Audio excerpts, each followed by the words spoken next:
En 2020, on avait tous besoin d'évasion. On s'est dit que s'échapper une semaine pour vivre quelque chose de complètement différent, ça pourrait être cool. Alors on a mis le cap vers la Corse pour une aventure apnée-kayak.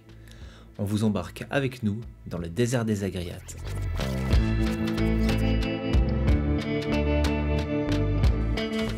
Moi, c'est Alex et je serai votre caméraman. Moi, c'est Van. Salut, moi c'est Xavier, le guide de l'expédition. Notre aventure débute à Saint-Florent, et plus précisément sur la plage de la Roya où se trouve Agriates Kayak, notre camp de base. Ouais Xavier, Van. À peine arrivé, on doit déjà transférer toutes nos affaires dans les kayaks, et là on se rend compte que la place qu'il y a à l'intérieur, c'est pas ouf, mais on devra faire avec. Une fois la partie de Tetris terminée et les écoutilles bien fermées, il est temps pour nous de profiter des derniers conseils de Xavier et surtout d'Agriates Kayak en ce qui concerne la suite de nos étapes.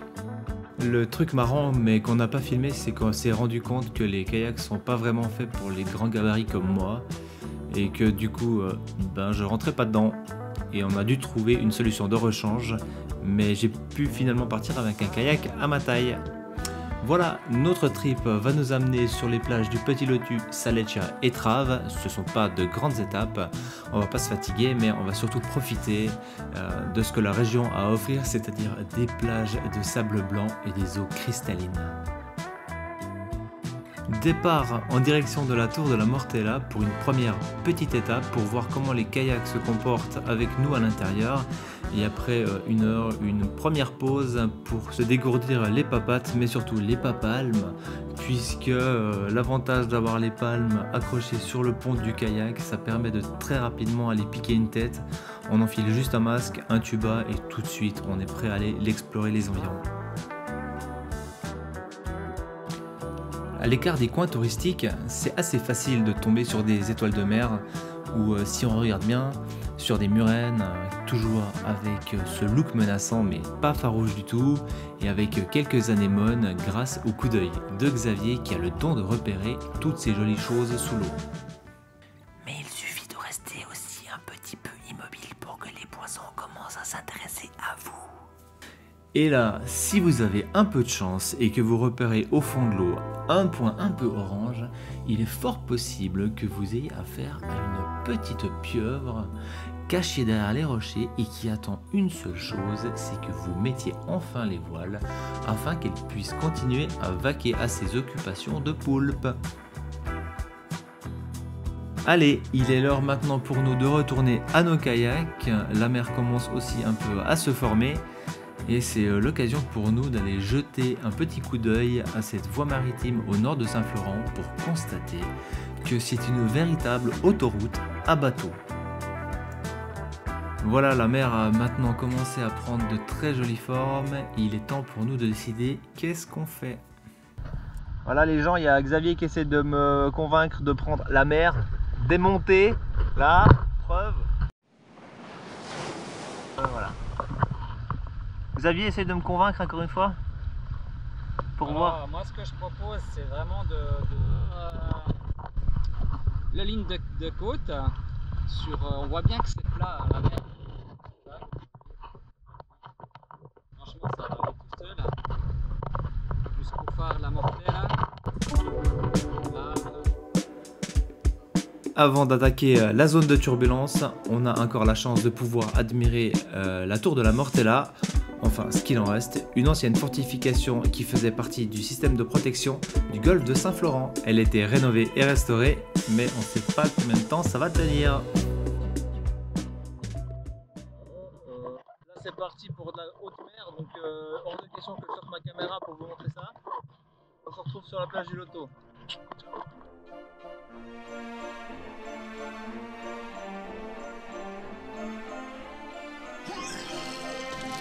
Oh, pas cool cette traversée. Allez Van, tu prends la suite? C'est sous les rayons du soleil couchant qu'on arrive sur la plage du Petit Lotu. Ça fait du bien de se poser après cette traversée plutôt mouvementée. Le Petit Lotu est bien moins fréquenté que sa grande sœur, la plage du Loto. Et nous n'allons pas tarder à nous rendre compte que les humains ne sont pas les seuls à avoir pris possession de cette plage. Bon, on est bien arrivé sur la plage de Petit Lotus, c'est ça. Et bon, bah Vanessa vient de se faire piquer par une jolie guêpe. Ouais.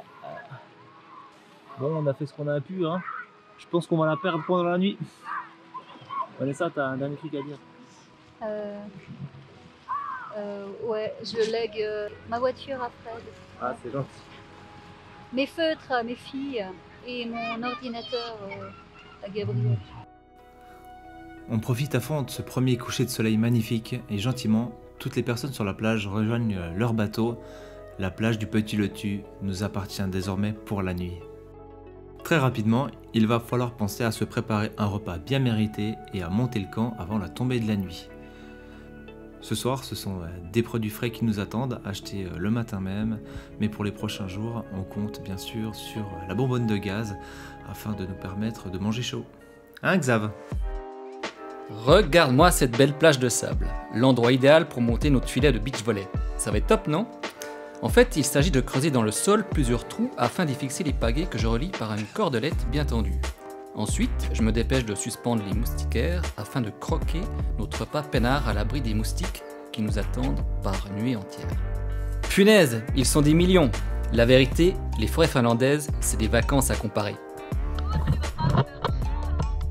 Ensuite, j'y fixerai le tarp, une sorte de toile améliorée pour se protéger des renards et des étoiles filantes.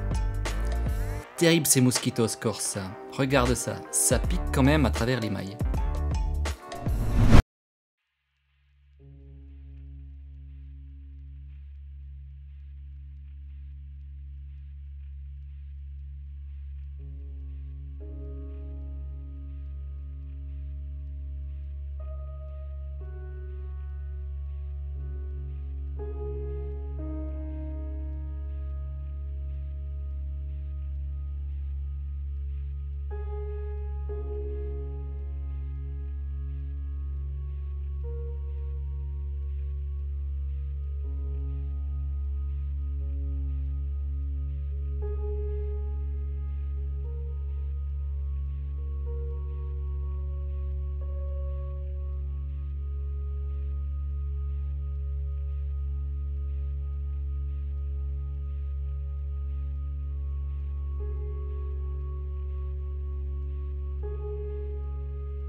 C'est très difficile de décrire la sensation qu'on a quand on se lève le matin et on a un paysage comme ça devant soi. C'est une vraie invitation à aller se plonger dans ces éléments. L'eau, elle est tellement bleue et le sable est tellement blanc et fin. Et le matin, la mer a une manière tellement particulière de filtrer les rayons du soleil. Il n'y a qu'une seule chose à faire, c'est profiter de l'instant présent.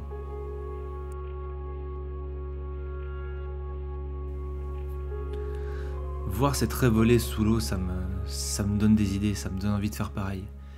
Il est temps pour nous de retourner à la plage, de s'équiper. Palme, masque, tuba, ceinture, combi. Et bien sûr, un petit casse-dalle juste avant, histoire de pas avoir trop les crocs. Direction la Punta Cavalata, le grand bloc que vous voyez là-bas au fond.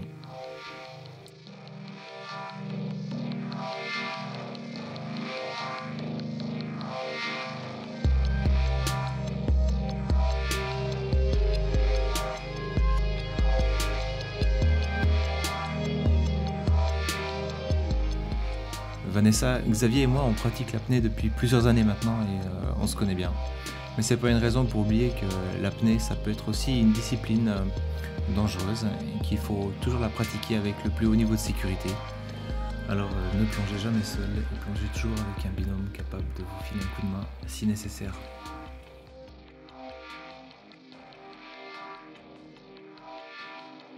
On s'est rendu compte que ce spot est assez apprécié des plongeurs bouteilles. Tout autour du désert des Agriates, il y a assez peu de fond et c'est très sableux, sauf autour de la Punta Cavallata, où on trouve assez facilement 20 mètres sans aller trop loin du bord. Puis c'est assez chouette, il y a des falaises. Alors pour ceux qui aiment aussi sauter, c'est vraiment un joli spot.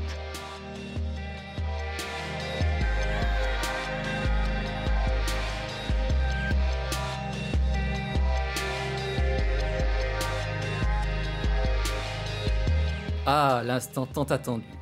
3, 2, 1, immersion dans la Grande Bleue. On s'amuse comme des fous autour d'un gros rocher posé sur le sable à 15 mètres de fond. Autour, les herbiers de Posidonie semblent accueillir dans un écrin de velours cette masse minérale recouverte d'une peau organique aux multiples couleurs.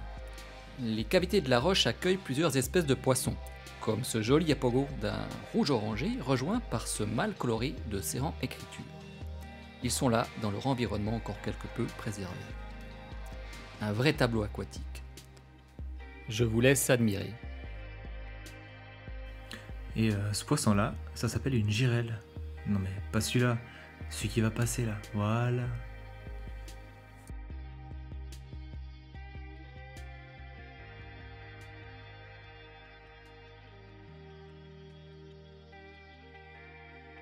Et voilà, retour sur la plage après une bonne heure d'exploration. C'était une belle session, une belle première session, et ce sera pas la dernière, je vous le promets. Allez, le tarp est plié et nous nous retrouvons déjà en direction de la mythique plage de Saleccia. Une plage renommée pour ses eaux absolument limpides et son sable ultra blanc. D'ailleurs, on dit d'elle que c'est une des plus belles plages du monde. Pour s'en rendre compte, il suffit de regarder les bateaux. Plus l'eau est bleue et le sable est blanc, et plus les bateaux qui sont là coûtent cher. Merci d'excuser ma petite erreur de débutant de ne pas bien avoir nettoyé l'objectif de ma caméra, vous empêchant ainsi de profiter de l'étendue des couleurs du lieu. Une petite exploration des lieux révèle à quel point le site est protégé et c'est tout à fait normal car il n'y a que deux manières d'arriver sur Saleccia, soit par bateau, soit par 4x4.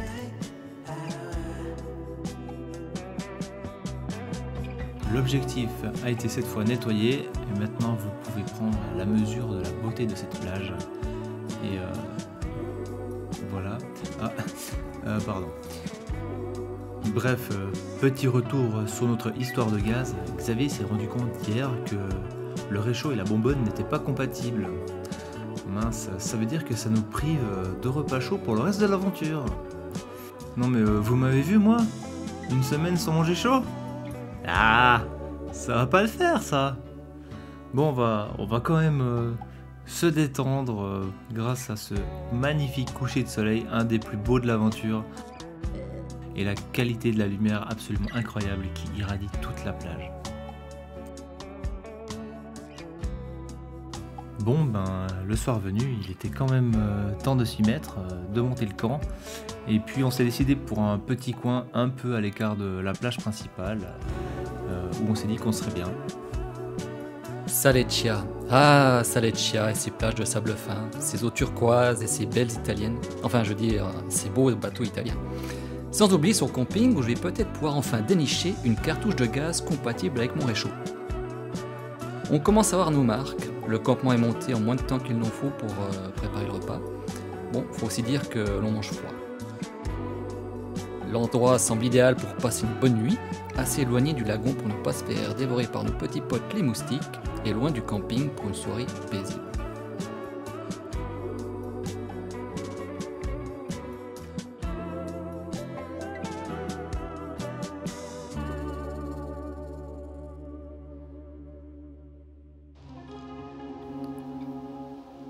Les plongées de nuit, c'est toujours spécial. C'est une ambiance qui est très difficile à décrire et la sensation sous l'eau, on sent pas l'eau en fait. Elle est pas là. On est juste en train de voler, de flotter et de découvrir ce que la nature a à nous offrir en mode nuit.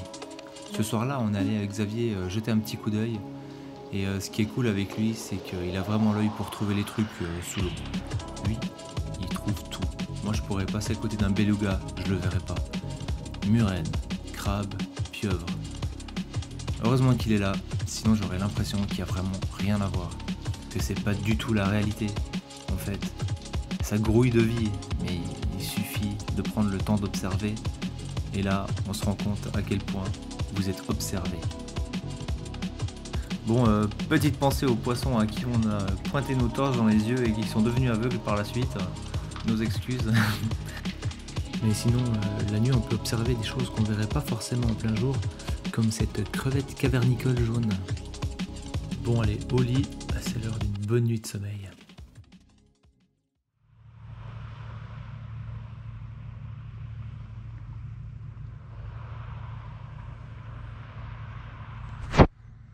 Salut. Bon, je vous raconte pas la nuit, hein. La plage, elle est sympa, hein. Elle est tellement sympa qu'il y a tout le monde qui vient dessus, jusqu'à 2 h du mat, chanter, gueuler, boire. Bah, juste à côté de nous, quoi. Donc la nuit, sympa, ouais. Mais la plage aussi, sympa. Alors Van, c'était bien ta nuit? C'était la meilleure jusqu'à présent. J'ai bien rigolé cette nuit, avec tous ces ritals. C'est vrai que la voûte étoilée était incroyable. Faut dire que le bruit des fêtards la nuit c'était une chose, mais j'avais entendu un autre bruit dans les buissons, et c'est au matin que j'ai pu me rendre compte de ce que c'était. Des vaches, ici, elles sont en liberté sur la plage. Elles sont comme nous, elles profitent de cet endroit incroyable, des gentils géants en quelque sorte.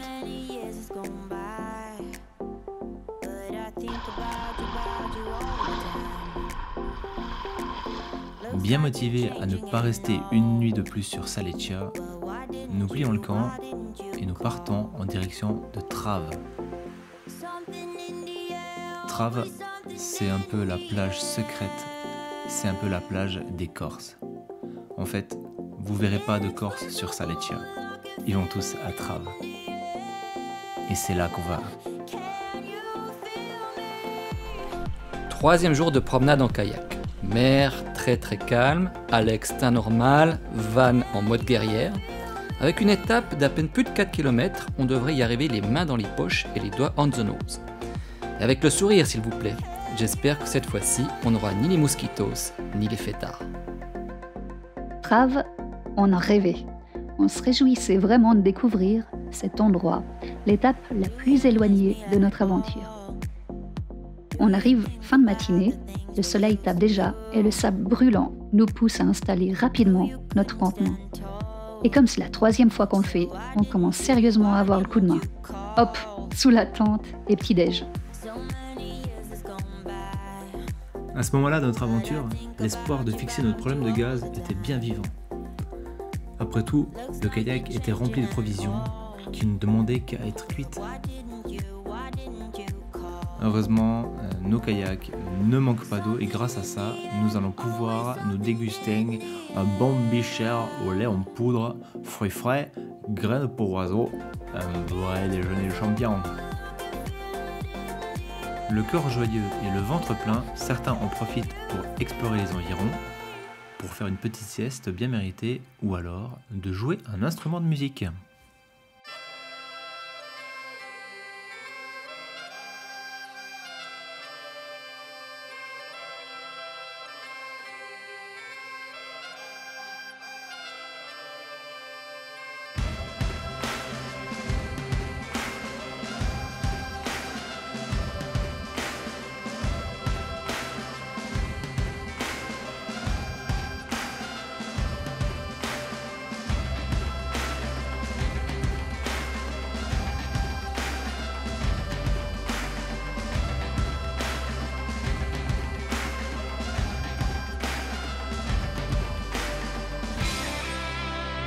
Oh, ça va pas ou quoi, Alex? Tu peux pas mettre la cornemuse sur des belles images d'apnée, quoi. Ouais, c'est quoi ce bordel? Ok, bon ben, je vais trouver autre chose. Ça, par exemple.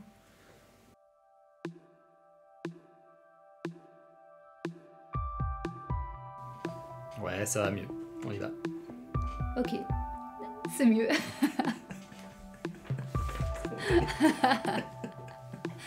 Les fonds sableux offrent de belles surprises. Là, une petite sole jaune qui rase le sol. Plus loin, une sèche humide qui tente de se planquer sous le sable. Repérée, elle décide de filer toujours à reculons. Vous vous rappelez des émissions du commandant Cousteau à bord de la Calypso, sillonnant les mers à la découverte de créatures marines extraordinaires? Et bien depuis, la mer s'est bien vidée. On a cherché encore, palmé ici et là entre les sables et les rochers, dans les herbiers de Posidonie, les yeux grands ouverts à la recherche de la moindre nageoire d'une tentacule. Rien aussi peu à se mettre sous les yeux. Ah tiens, un serrant écriture ou perche de mer. On le reconnaît à ses larges bandes noires, sa tache bleue sur le flanc et ses dessins sur la tête qui ressemblent à l'écriture arabe. C'est un prédateur vorace. Et là, un Alexus malrasus.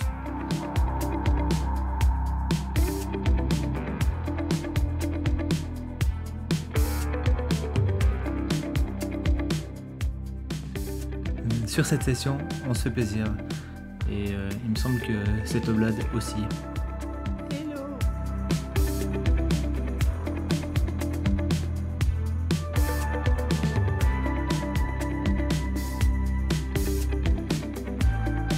Ouais, et nous, on est le gang des Sards tête noire.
Alors, demain, nous partons de là. On va faire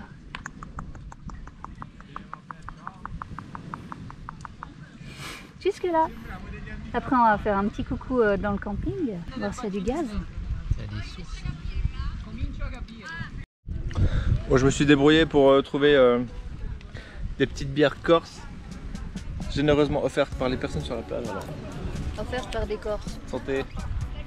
Santé. Fais voir une fausse pub pour la bière. Avec mets l'étiquette bien devant. Joka. La bière qui rend joyeux.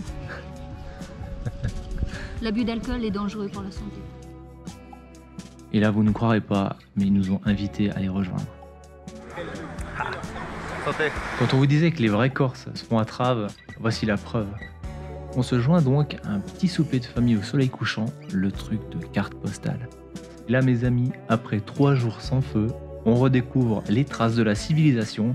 Ok, là, je parle surtout pour moi, avec des glacières pleines de boissons fraîches, le pain croquant, de la boutargue et autres délicieuses spécialités corses. C'est comme dans les skis là, hein. Vous vous faites déplacer à gauche à droite. Si j'allais choisir, je serais resté dès le début ici. Moi, je peux vous dire, je m'en souviens encore.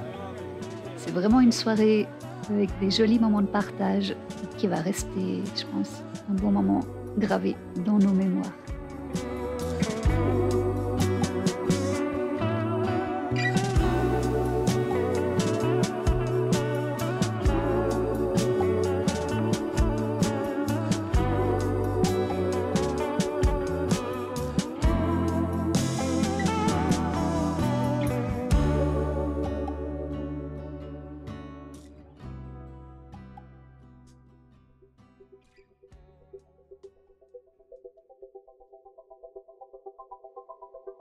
C'est tellement spécial de se lever avec le soleil et le son des vagues, l'impression d'être seul au monde.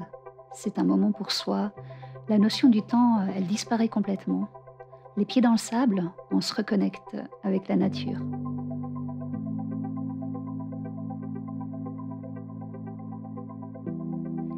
Quand on cherche un peu, la plage recèle de tout petits trésors.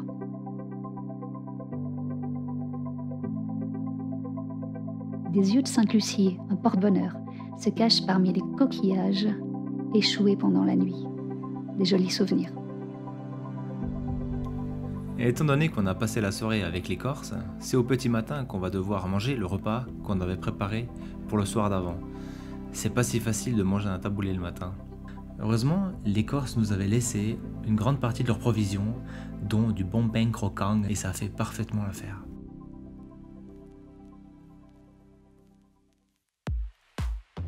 Aujourd'hui, petite balade à pied dans le maquis corse avec en point de mire la fameuse bouteille de gaz.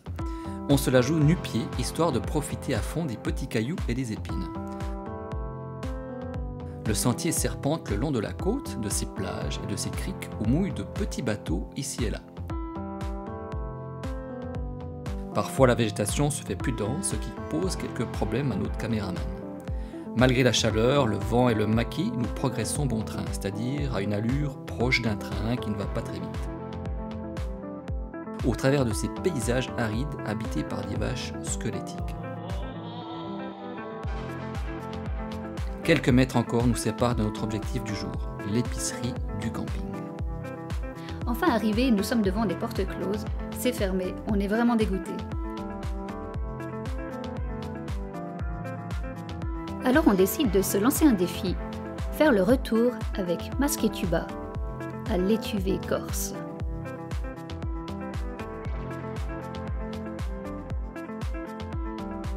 Alex immortalise cet exploit et nous promet du champagne si nous arrivions au bout. On attend toujours. Nous avons innové dans le ravitaillement en eau passant par notre tuba. Une expérience à vivre au moins une fois dans sa vie. C'est goulayant. C'est dégueulasse. Pas de pitié.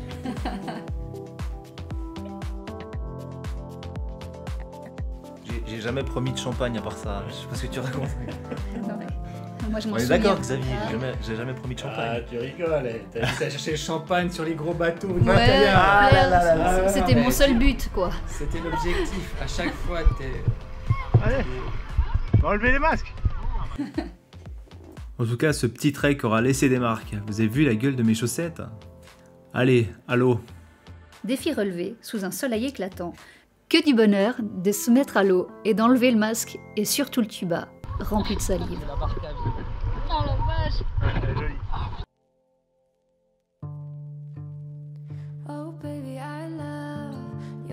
Le soir venu, on décide finalement de faire un mini-feu tactique afin de nous permettre de nous cuire un repas chaud. Après tout, ça fait 3 jours qu'on mange froid et ce soir, on a décidé de faire la fête. Je m'occupe de faire un feu tellement incroyable que Xavier ne peut pas s'empêcher de le prendre en photo. Je suis trop fier. L'odeur qui s'échappe de la casserole, c'est le bonheur total pour les narines. J'en ai l'eau à la bouche.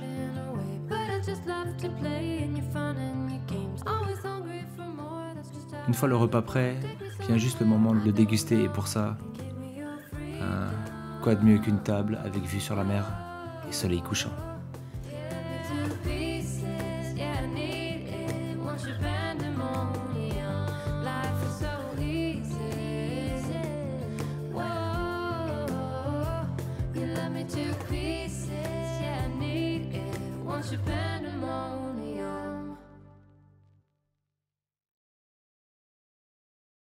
Encore un moment magique, la plongée de nuit. Sitôt sous l'eau, les faisceaux de nos lampes mettent à jour des scènes qui se jouent habituellement dans l'obscurité totale.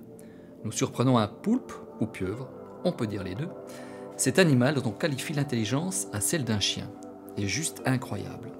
Ces 8 tentacules totalisent pas moins de 350 ventouses qui agissent séparément les unes des autres.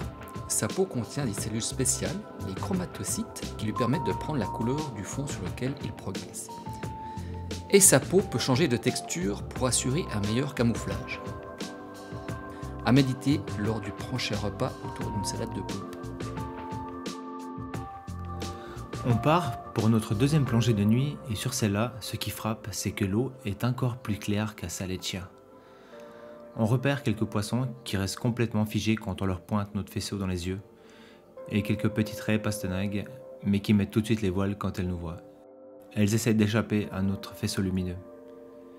Il y a tellement peu de particules qu'on a l'impression qu'il n'y a pas d'eau et qu'on flotte dans les airs. On se retrouve en lévitation sur ce tapis de sable blanc à arpenter ces canyons à la recherche de signes de vie.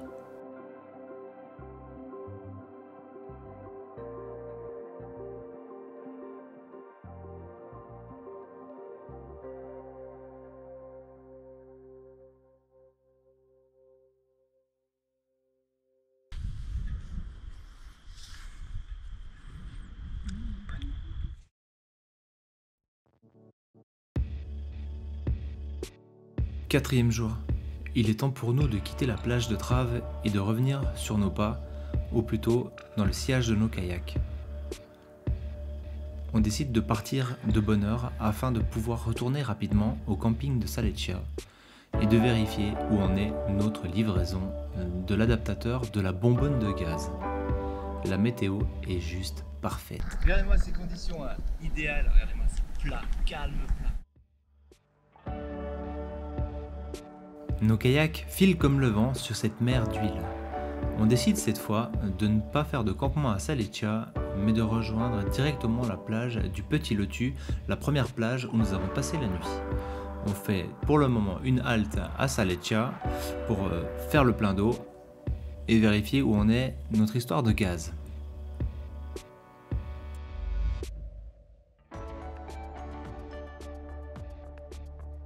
On retente à nouveau l'épicerie.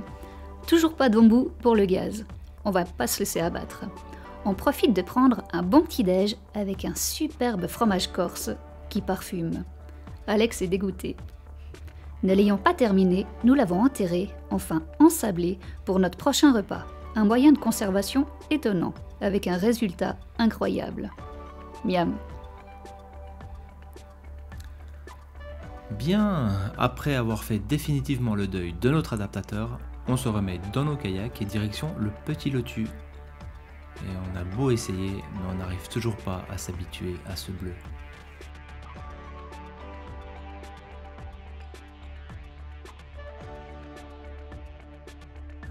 Pas facile de quitter une plage pareille. Au fur et à mesure de nos coups de pagaie, nous passons entre des yachts énormes et jetant une dernière fois un coup d'œil en arrière à Saleccia.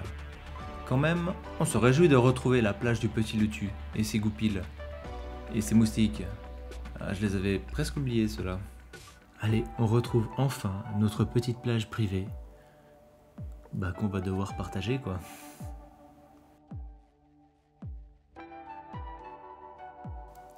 Le montage du campement, vous connaissez. Van qui donne un coup de main, c'est nouveau. Faut dire qu'à part faire à manger, nous étaler de la crème solaire sur nos dos rougis et s'occuper d'Alex après chaque petite vaguelette, elle ne participe pas trop à la vie du camp. Mais voilà, chacun fait ce qu'il peut. Au final, ce qui compte, c'est de partager des bons moments de convivialité autour d'un fromage de brebis bien mûr ou d'un saucisson corse.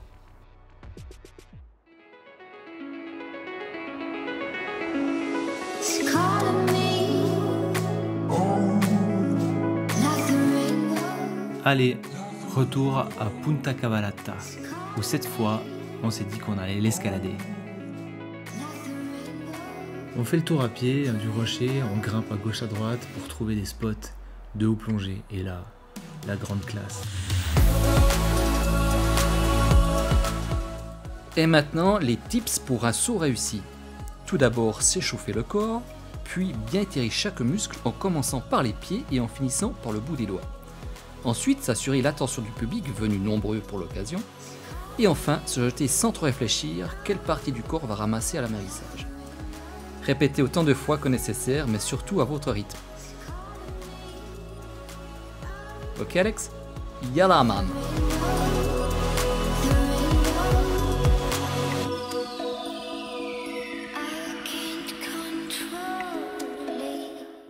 Ça ne vous rappelle rien, ce petit passage noir et blanc, pour les fans du Grand Bleu? Ces belles falaises m'ont fait penser au film. Les garçons se sont amusés à sauter, moi ça me fait trop peur. Par contre, descendre en poids variable, c'est-à-dire par exemple avec une grosse pierre, ça j'adore, et dans ce magnifique décor, c'est juste cadeau.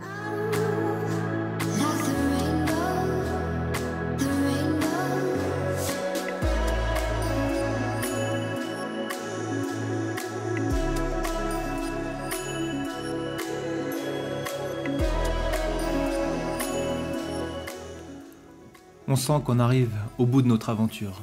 On cherche à profiter de chaque instant au maximum. Xavier prend même la peine de vérifier que les rochers sont bien accrochés. C'est vraiment sympa de sa part. Allez, l'appel du bleu est juste trop fort. On y retourne.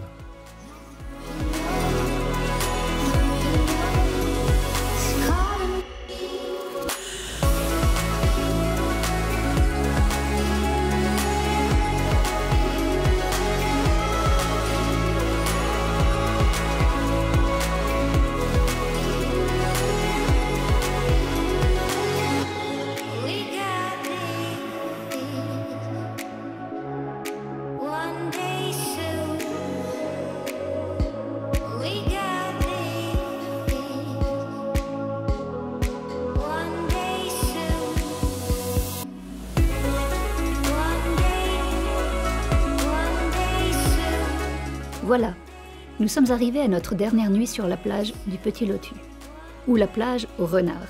La nuit, ils sont partout tout autour de nous, comme les moustiques d'ailleurs. On profite de faire un peu de yoga et de se sentir encore une fois seul au monde, avant notre retour à la réalité.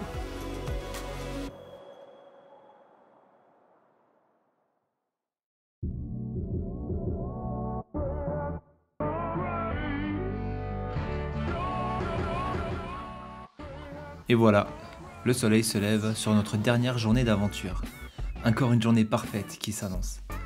On se lance pour une dernière session sans combi, cette fois, pour avoir un maximum de sensations.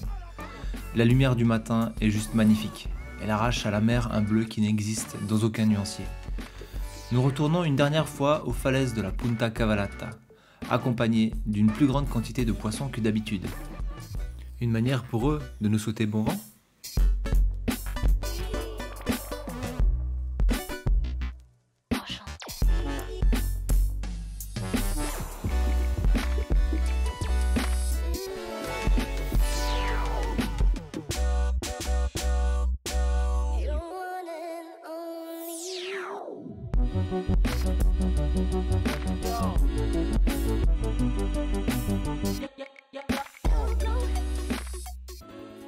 Il y a un adage qui dit que seul on va plus vite, mais ensemble on va plus loin.